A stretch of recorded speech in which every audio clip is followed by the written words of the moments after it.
A tradição cristã considera que Jesus nasceu no dia 25 de dezembro à meia-noite.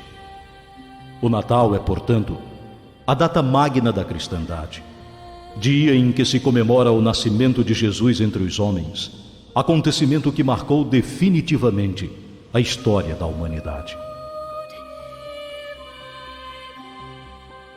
Mas, infelizmente, a maioria dos homens ainda não compreenderam a importância do Natal para as suas vidas. E por essa razão, comemoram o Natal nos cabarés, nas boates, nos bares ou em casa, onde promovem um verdadeiro festival gastronômico, regado muitas vezes a vinho e outras bebidas alcoólicas. Quer dizer, Jesus nasceu há 2000 anos, e como que em homenagem a esta data, as pessoas vão à igreja agradecer a Jesus por ter vindo nos salvar, e depois, uma vez que se está salvo mesmo, pode-se pecar, pode-se comer e beber e ficar tranquilo para o resto dos dias. É assim que muitos entendem o nascimento de Jesus. E o que é pior, é que até as pessoas mais inteligentes acham absolutamente normal festejar assim o Natal.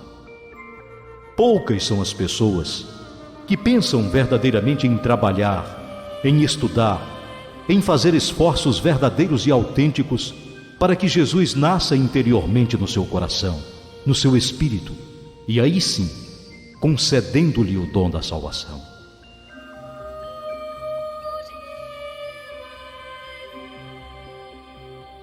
Somente os verdadeiros discípulos de Jesus festejam em espírito e em verdade esse importantíssimo acontecimento, pois sabem que na noite de Natal, Jesus nasce no mundo, manifestando-se em caminho de luz, verdade de paz, vida de amor. E é conveniente que cada um de nós preparemos as condições ideais para que Jesus também nasça, cresça e se plenifique em nossos corações.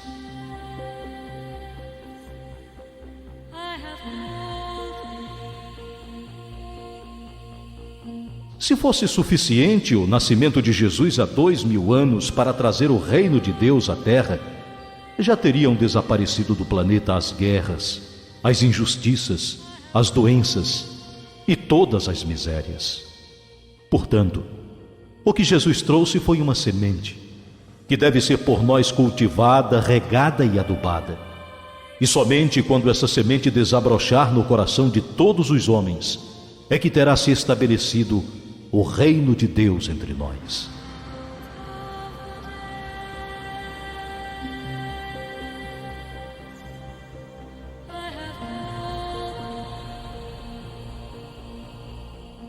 Assim, para certas pessoas, Jesus já nasceu. Para outras, nascerá em breve. E para outras ainda, infelizmente, sabe-se lá quanto tempo ainda vai demorar para que se realize o Natal, o verdadeiro Natal em seus corações.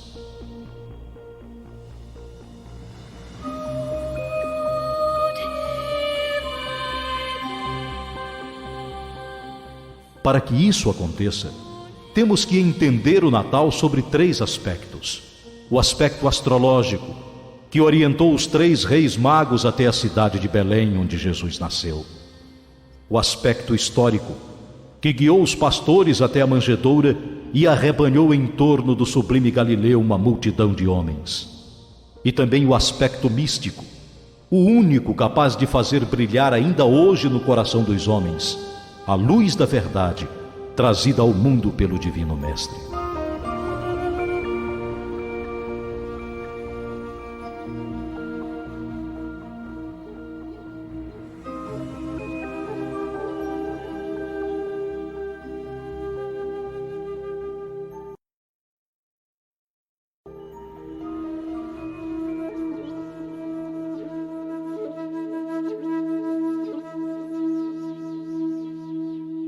O aspecto astrológico do Natal pode ser resumido nas seguintes informações.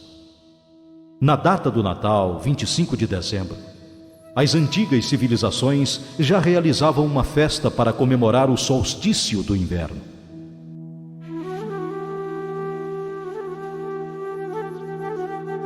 Era esta a data de todos os deuses solares das antigas mitologias, como Baco em Roma, Dionísio na Grécia, Adonis na Fenícia, Átis na Frígia e Osíris no Egito.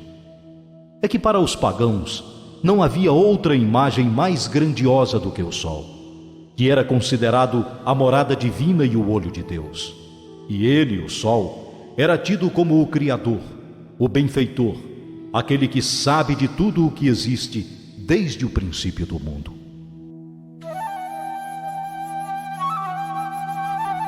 A igreja só começou a festejar o Natal no dia 25 de dezembro, por volta do ano 336.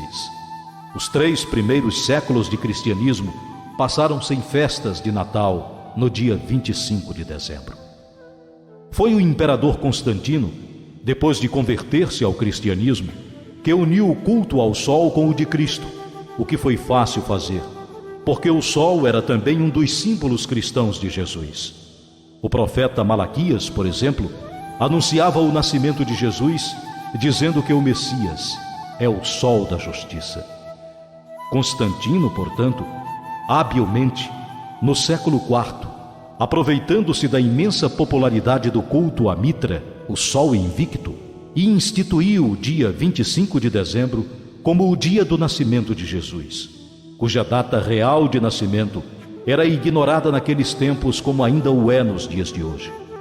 E apresentou Jesus ao mundo pagão como uma nova luz, um novo sol que havia nascido. A partir de então, não era mais Mitra, o sol invicto, que seria festejado no dia 25 de dezembro, e sim Jesus, o Cristo de Deus, o novo sol que nascera para iluminar o caminho da humanidade.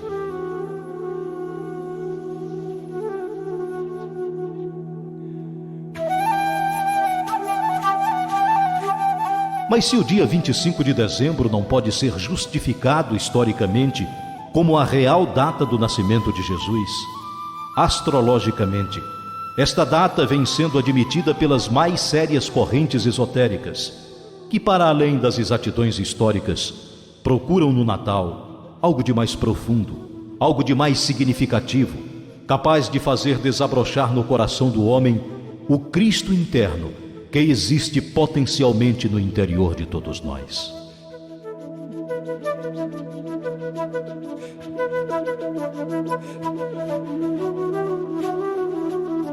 O certo é que no dia 25 de dezembro é o dia em que tem lugar na natureza o nascimento do princípio crístico, isto é, o princípio da vida, o princípio da luz, o princípio do calor, que vão transformar tudo no sistema solar.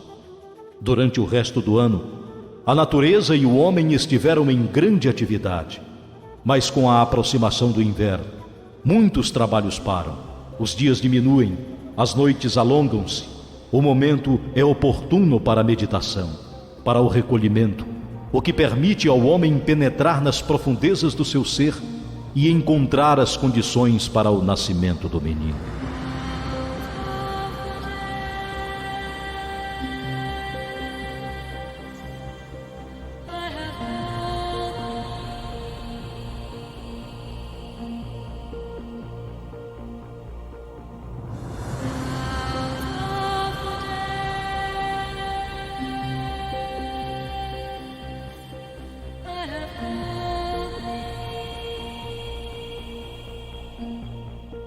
Todos os anos, à meia-noite, no dia 25 de dezembro, a constelação de Virgem desponta no horizonte.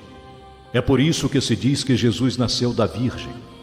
No lado oposto, encontra-se a constelação de Peixes. E no meio do céu, pode-se ver a constelação de Orion, tendo no centro as 3 estrelas alinhadas, que, segundo a tradição, representam os 3 reis magos do Oriente.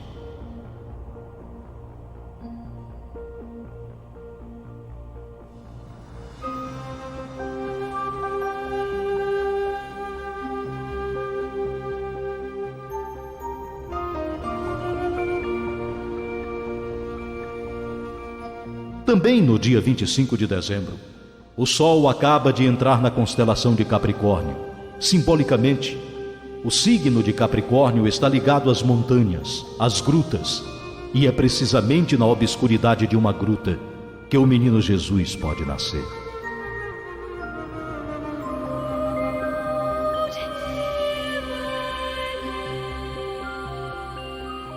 Quando sai de Capricórnio, o Sol entra em Aquário. É a água, o batismo, a vida que jorra produzindo novas correntes. Ao sair de Aquário, o Sol entra em Peixes, e lá tem lugar a pesca de que Jesus falava, quando dizia aos seus discípulos que eles seriam pescadores de homens.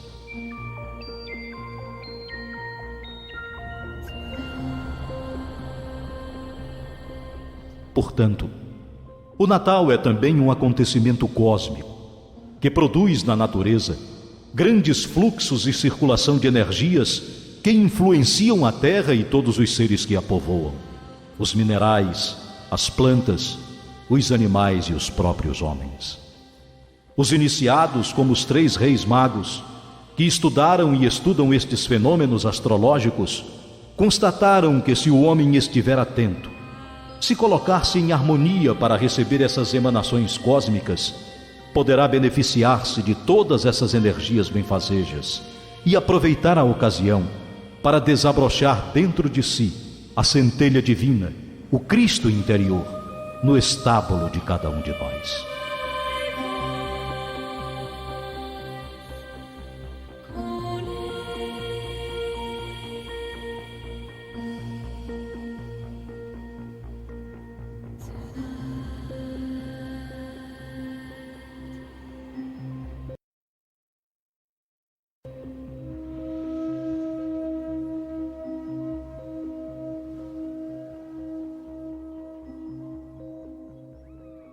E como afirma o axioma da tauba de esmeraldas, o que está em cima é como o que está embaixo, porém em sentido contrário.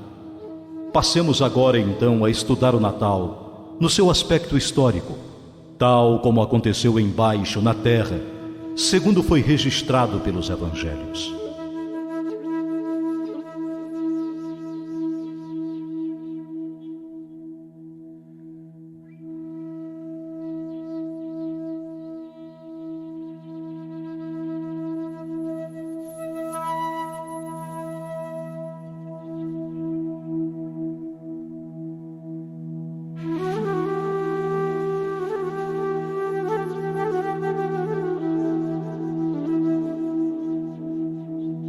De todos os evangelistas, aquele que fala mais detalhadamente do nascimento de Jesus é São Lucas. Os outros limitam-se apenas a mencioná-lo ou então começam a partir do momento em que Jesus veio às margens do Jordão receber o batismo das mãos de João Batista. Vou passar então a ler a narrativa do nascimento de Jesus, conforme registrado no Evangelho de São Lucas.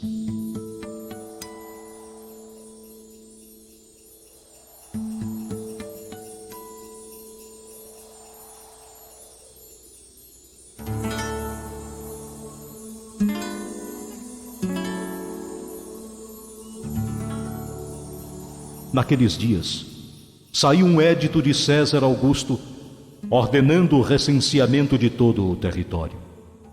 Este recenseamento, o primeiro, efetuou-se durante o período em que Quirino era governador da Síria. E iam todos recensear-se, cada qual à sua cidade pátria. Ora, José subiu também da Galiléia, da cidade de Nazaré, até a Judéia, a cidade de Davi, chamada Belém, pois ele era da casa e da linhagem de Davi, a fim de ir recensear-se com Maria, sua noiva, que estava grávida. Ora, quando se aproximavam do local, chegou o tempo em que ela devia dar à luz, e deu à luz o seu filho primogênito, envolveu-o numa manjedoura, porque não havia lugar para eles na estalagem. Naquela região, havia uns pastores que viviam no campo e que se revezavam durante a noite para guardar o rebanho. De súbito, apareceu diante deles um anjo do Senhor, e a glória do Senhor envolveu-os com o seu brilho. E foram invadidos por um grande medo. O anjo, porém, disse-lhes: não temais. Eis que vos anuncio uma grande alegria, que caberá a todo o povo. Nasceu hoje na cidade de Davi o Salvador, que é o Cristo Senhor. Isto vos servirá de sinal: encontrareis um recém-nascido envolto em faixas e deitado numa manjedoura. E repentinamente juntou-se ao anjo um numeroso grupo da milícia celeste, que louvava a Deus, dizendo: Glória a Deus no mais alto dos céus, e paz na terra para os homens que Ele ama.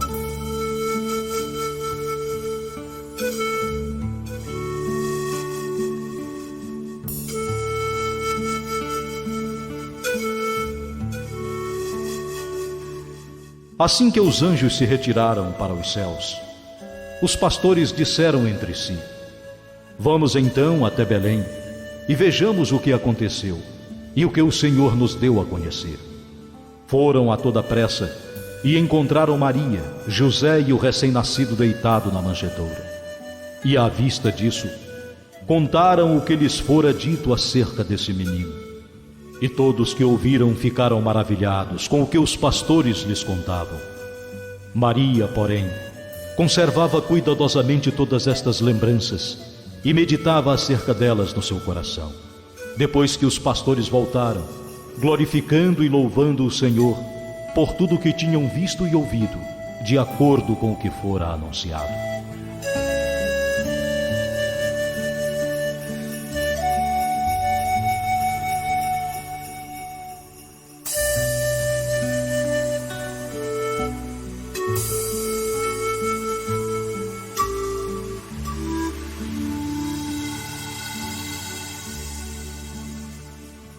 Completados os 8 dias em que o menino devia ser circuncisado, deram-lhe o nome de Jesus, nome que o anjo tinha indicado antes da sua concepção.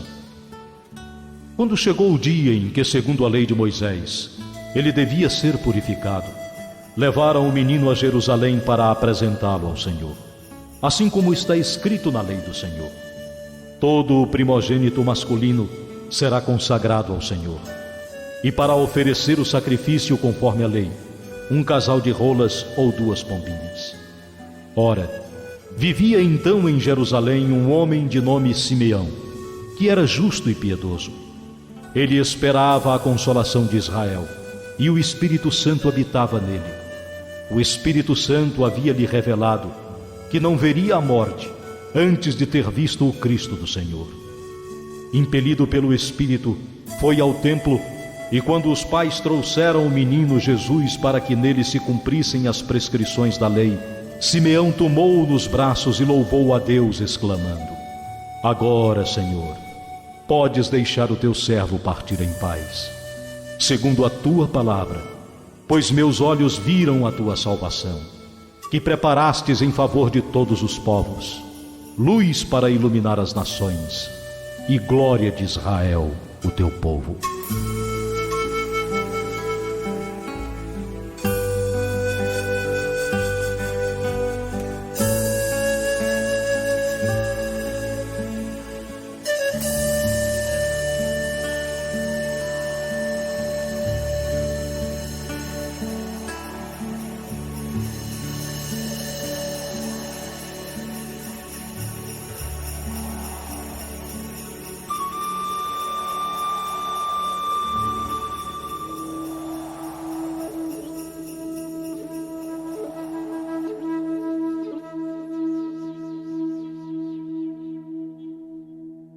Quantas e quantas vezes já lemos ou ouvimos esse relato, mas ele contém detalhes altamente simbólicos, que poucos são os que compreendem. Daí porque temos que entender o Natal também no seu aspecto místico, projetando no homem a realidade cósmica, astrológica de cima e a realidade histórica, secular, de baixo. É assim que o homem, recebendo a influência das coisas superiores e das coisas inferiores, receberá a glória do mundo, e toda a obscuridade fugirá de ti. Isto é, sintetizando em si a analogia dos contrários, considerando o que acontece em cima no aspecto cósmico e astrológico, e o que acontece embaixo no aspecto histórico e secular, descobre as verdades místicas essenciais para que o mistério do Natal aconteça hoje e em qualquer tempo em seu interior.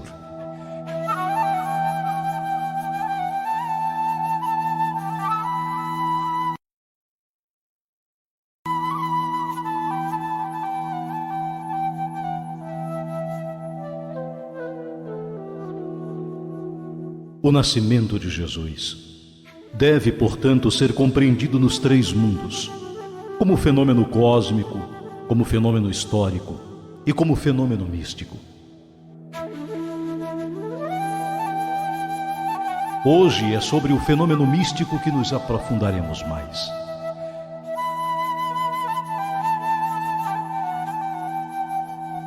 São Lucas era o mais instruído dos evangelistas, o mais erudito deles. E ele começa o seu evangelho dizendo: decidi, após ter me informado cuidadosamente de tudo, desde as origens, escrever também para ti a exposição que se segue.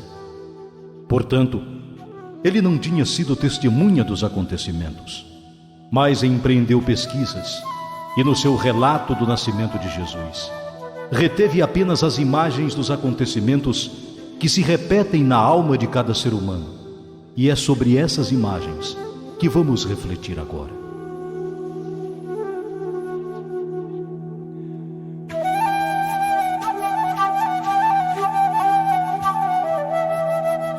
Vamos começar por Maria e José. Quem seriam estes personagens? Se eles foram escolhidos para ser os pais de Jesus, é porque já estavam preparados para essa missão, para ser dignos de receber em sua família Jesus, o Salvador da humanidade. Eles tinham feito certamente um grande trabalho espiritual nas suas vidas anteriores. Eles eram pessoas excepcionais, estavam predestinados para esta missão.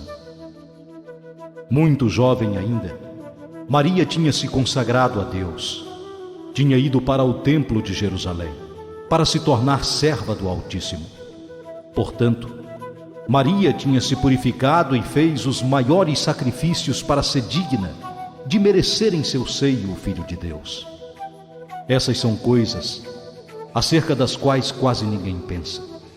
Julga-se que a Deus tudo é possível, que Ele faz caprichosamente o que quer e que escolhe uma pessoa qualquer para cumprir a mais alta missão.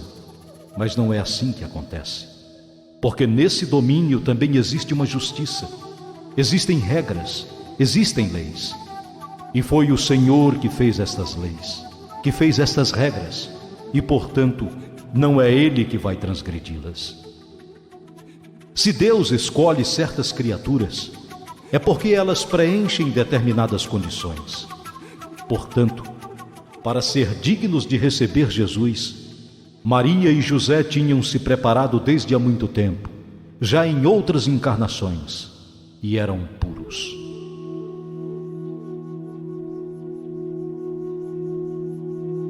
Então, para que o menino Jesus nasça, é preciso que haja um pai e uma mãe.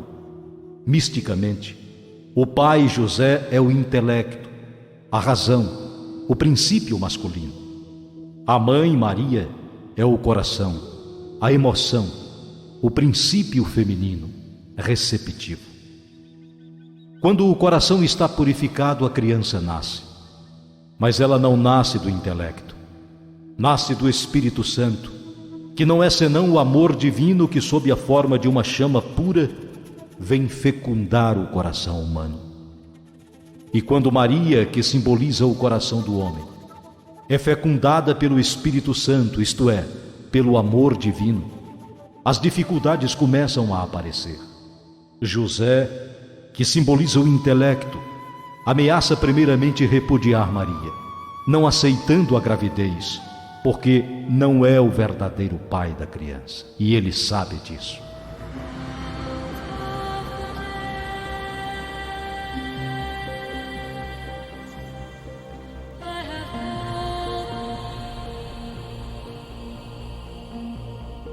É preciso esclarecer que estamos falando agora simbolicamente, e que aqui Maria e José são símbolos da vida interior do homem.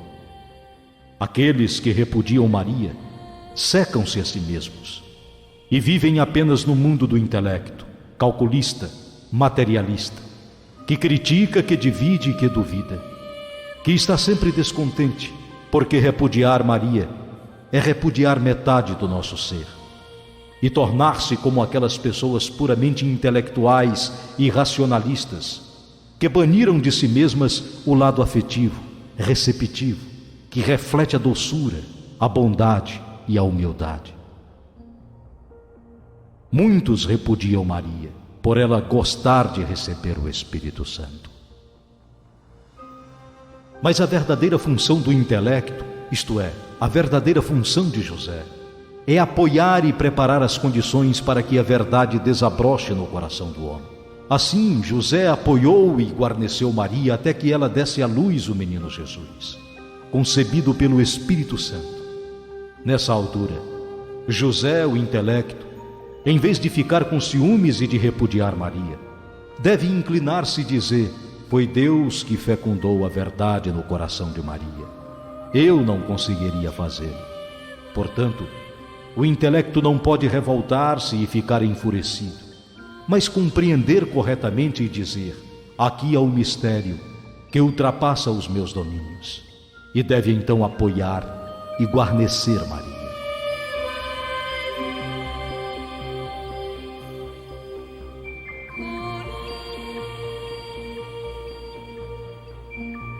Mas mesmo com o apoio de José, a luz da verdade que cresce no seio de Maria ainda vai enfrentar dificuldades para apresentar-se ao mundo. Quando Maria e José quiseram procurar abrigo numa hospedaria, já não havia lugar para eles. Isto é, os homens que estão sempre ocupados com riquezas, luxúrias, comidas e bebidas, nunca têm lugar para o iniciado, que recebeu no coração e cultiva no intelecto o menino que vai nascer. Ninguém lhe abre a porta, ninguém o compreende. Só lhe resta a opção do estábulo com a manjedoura, que simbolizam em primeiro lugar a pobreza, as dificuldades das condições exteriores. Sim, meus irmãos, ao homem em quem o Espírito de Deus habita, acontecerá sempre isto: os humanos não terão nenhum apreço por ele, não o receberão.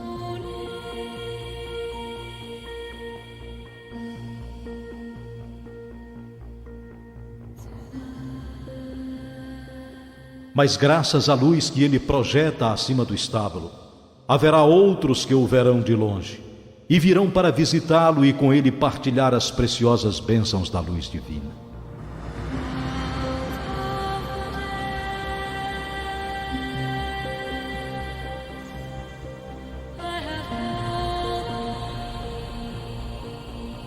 Esta luz, representada pela estrela do Oriente, a estrela de 5 pontas, é uma realidade absoluta. Ela brilha dentro e por cima de todos os iniciados. É um fenômeno que se produz inevitavelmente na vida de um verdadeiro místico. Acima da sua cabeça, brilha uma estrela. É o pentagrama luminoso, que confirma que o que está em cima é como o que está embaixo, e o que está embaixo é como o que está em cima. Portanto, esta estrela tem que existir duplamente. Em primeiro lugar, o próprio homem é uma estrela viva.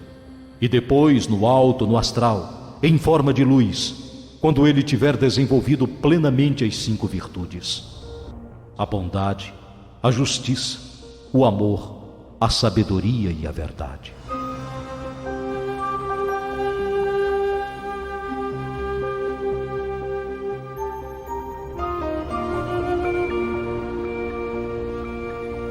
E esta luz que brilha por cima do estábulo, significa que de cada iniciado que possui em si o Cristo vivo, sai uma luz, um foco de luz.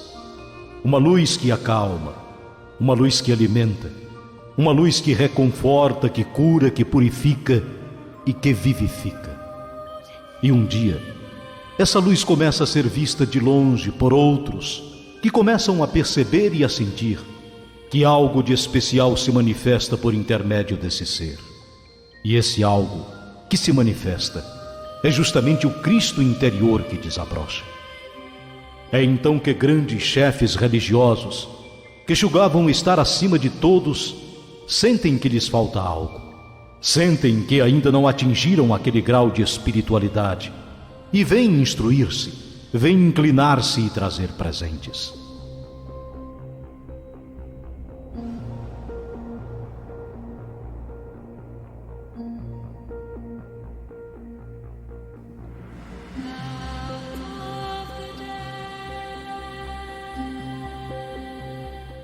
É esta a explicação para a presença dos 3 reis magos do Oriente, Belchior, Gaspar e Baltazar, junto do menino Jesus. Estes magos eram os chefes religiosos de grandes religiões em seus países.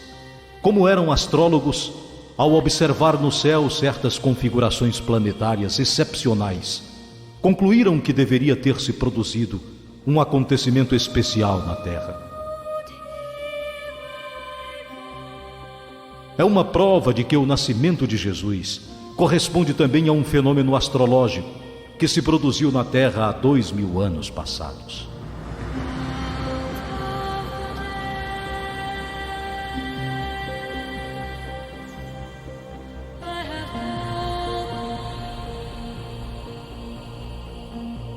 Segundo a tradição, Belchior, com aproximadamente 40 anos de idade, simbolizava a raça branca.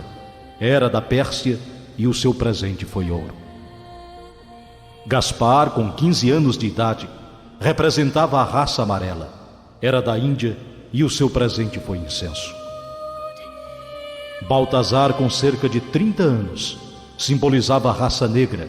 Era da África e o seu presente foi a mirra.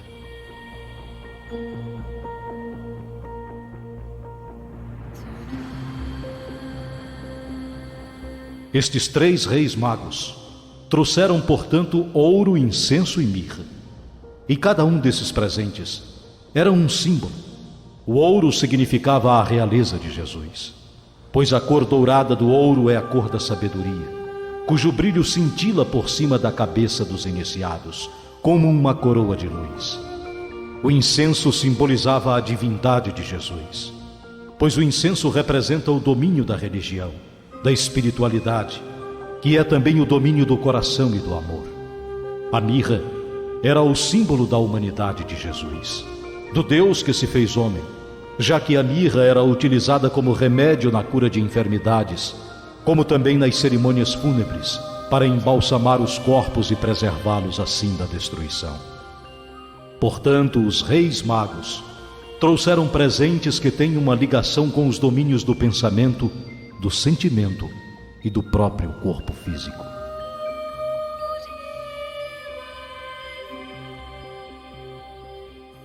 O estábulo onde Jesus nasceu também tem seu simbolismo no esoterismo cristão. Segundo o relato de São Lucas, nele só havia um boi e um burro. Há séculos as pessoas repetem essa história, mas não a explicam com clareza porque a humanidade perdeu ao longo do tempo o conhecimento do simbolismo universal.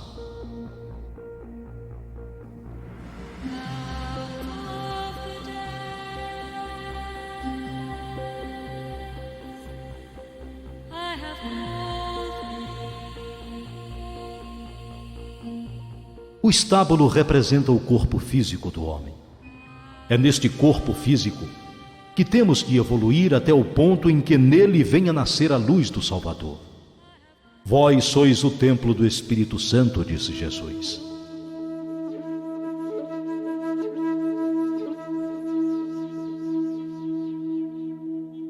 O boi e o burro também são símbolos. O boi quer dizer o touro. Desde a mais remota antiguidade, sempre foi considerado como o princípio da fertilidade e da fecundidade. No Egito, por exemplo, o boi Apis era o símbolo da geração. O touro está sob a influência de Vênus e representa a força sexual. O burro é um animal que encontra-se sob a influência de Saturno e representa a personalidade do homem. O velho homem, teimoso e obstinado, mas bom de serviço. E estes 2 animais estão presentes no estábulo para servir a Jesus. Mas servi-lo como? Eis um grande mistério que só os iniciados guardaram ao longo dos tempos.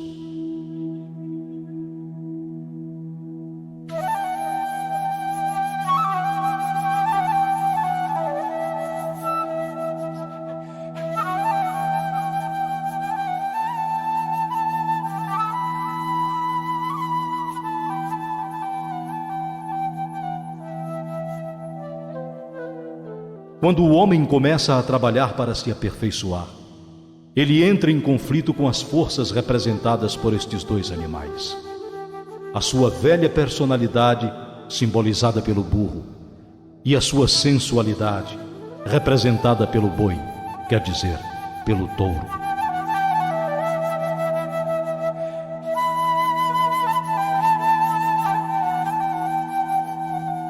O iniciado é justamente aquele que conseguiu dominar com a luz do Cristo vivo, nascido dentro de si, esses dois tipos de forças e pô-las ao seu serviço. É preciso observar que ele não aniquila essas forças. Ele não afastou esses dois animais. Eles estavam lá. Isso significa que todos aqueles que possuem em si a luz do Cristo não serão mais dominados pelas forças da sensualidade ou pelas forças da personalidade. Ao contrário, ele se servirá dessas forças, que são extremamente úteis, se conseguirmos atrelá-las a um trabalho espiritual.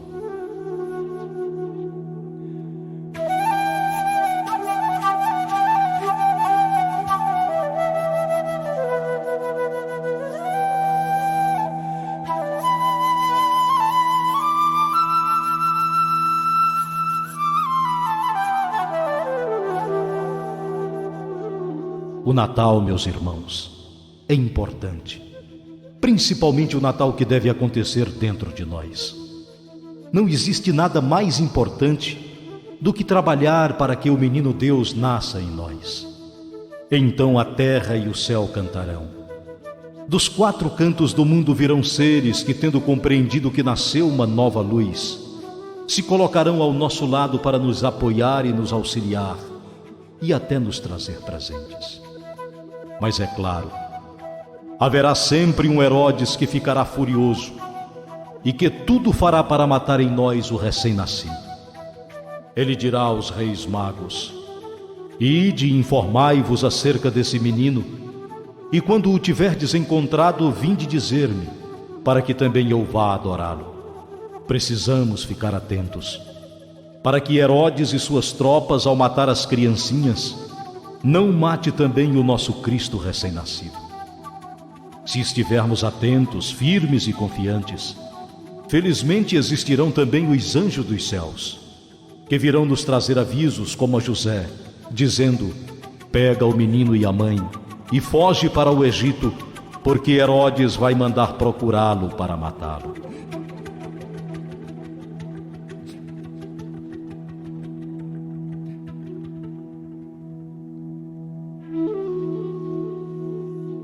Os magos também receberam do céu a ordem de não voltar junto de Herodes, e regressaram a seus países por outro caminho. Isso significa que todos aqueles que forem até junto de Jesus, junto do princípio crístico, não poderão continuar pelo mesmo caminho. Terão que pegar uma outra direção, a direção que o céu lhe indicar.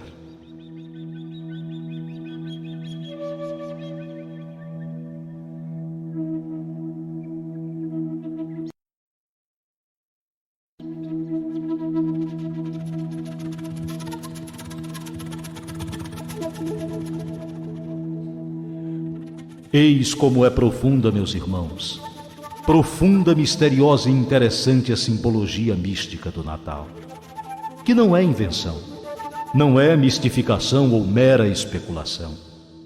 É a verdadeira ciência iniciática, cultivada através dos tempos pelas correntes do esoterismo cristão. Os textos sagrados da Bíblia contêm narrativas sobre as quais a humanidade se debruça, mas sua compreensão é limitada. O conteúdo dessas narrativas é destinado somente aos discípulos, e o seu sentido destina-se aos verdadeiros iniciados. A verdade é que Cristo apareceu numerosas vezes na terra e voltará a aparecer no futuro. Se não acreditarmos nisso, não seremos religiosos e muito menos cristãos.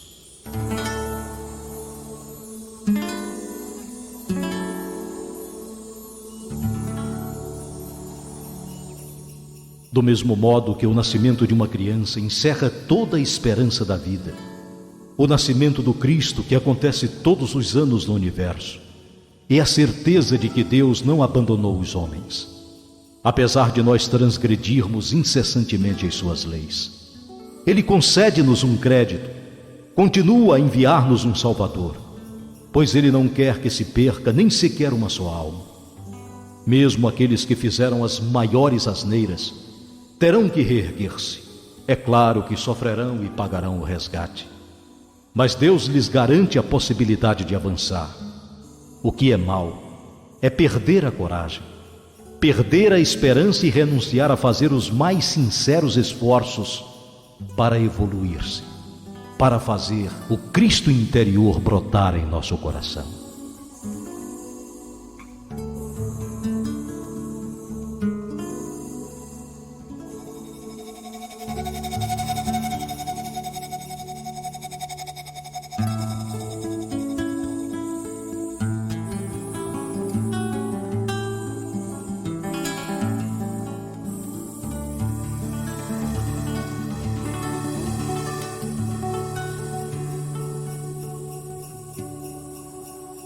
Guardemos, pois, hoje, meus irmãos, a imagem do presépio, com José, Maria e o menino Deus, entre o burro e o boi, e a estrela do Oriente a brilhar sobre o estábulo, guiando os 3 reis do Oriente, já que agora compreendemos melhor o simbolismo do seu significado.